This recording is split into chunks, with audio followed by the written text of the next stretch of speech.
magbabalik na naman po tayo. Ito po, papasilip ko po sa inyo ang truck ni Sir Reno ng Nueva Ecija. And then, 10-wheeler wing van na 6UC1 bumper light. And then, ito po, iikutan ko po ang pull out po today ni Sir Reno ng Nueva Ecija. Ito po, iikutan ko po, papasilip ko po sa inyo yung pagkagawa po sa truck ni Sir, ha. And then, syempre, marami rin na bago po dito. Tulad ng paint, chassis, pero na-vlog ko na po sa inyo last to. Nung as is pa po ito, talagang sobra sariwa po ng pangilalim po nito, ha. 10 stud po yan, 10 stud, and then naka-molly type po yung harapan, and then naka-fully reco na po ito. Ayan po, pati po yung kanyang wing band body, and then inayos na rin po, pinaint na rin po yung gilid na yan, no. And then ito po, iikutan ko po, medyo marami tayong mga subscriber na sunod-sunod magpo-pull out po ng truck, kaya po ipapasilip ko po sa inyo. Ito lang muna ngayon, and then pinakonvert po niya sa molly, airbag po ito, ha. Airbag, and then single differential, and then meron pong power lifter sa likod. Ayan po yung power lifter natin, ha. And then mamaya-maya po, i-road test po namin ito, ha.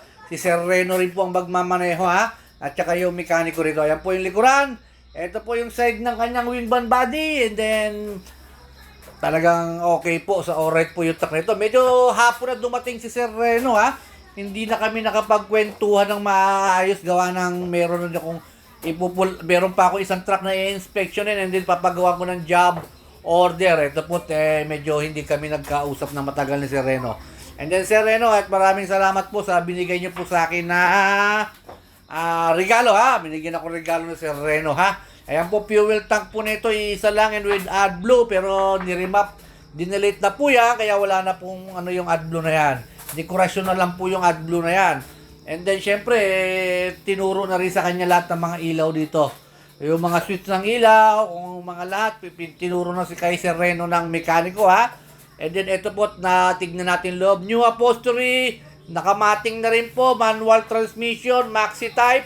And then, ito po yung kanyang loob. May napakalamig po ng aircon with monitor din po ito, ha. Pag umaatras o tumatakbo, nakabukas po yung monitor. And then, may mga kortina rin po ito, galing sa Japan. Lalabahan na lang ni Sir Reno, ha. Para medyo okay, alright pa yung kanyang kortina, ha. And then, mamaya-maya ito, i-road test po natin para po masilip natin kung okay ba, alright pa yung truck. And then, once again po, maraming salamat po sa mga nanonood po sa aking YouTube channel. And then sa Truck City po, sana po at mag-subscribe po kayo doon. And then sa may Facebook page ko po, and then Subic Truck TV. And then ito po, finally, road test na po muna natin yung truck. Bago i-pull out, pero sandali na lang po namin na i-road test yung truck. Siyempre, hapon na po yung tatakbo ng sa tipo gate, may oras po yung palitan ng bantay, kaya po kailangan mailabas siya bago mag-alas 5, ha.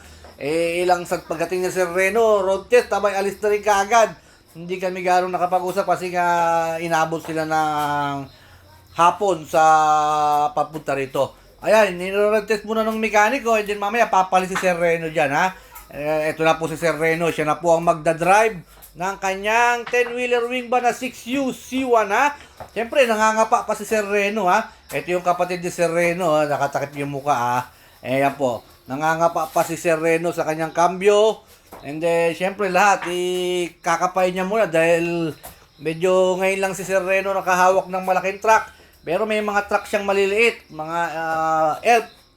And then, syempre, bagbagong hawak mo itong mga malalaki, galing ka sa maliit, maninibago ka. Pero alright naman, okay naman, so far so good.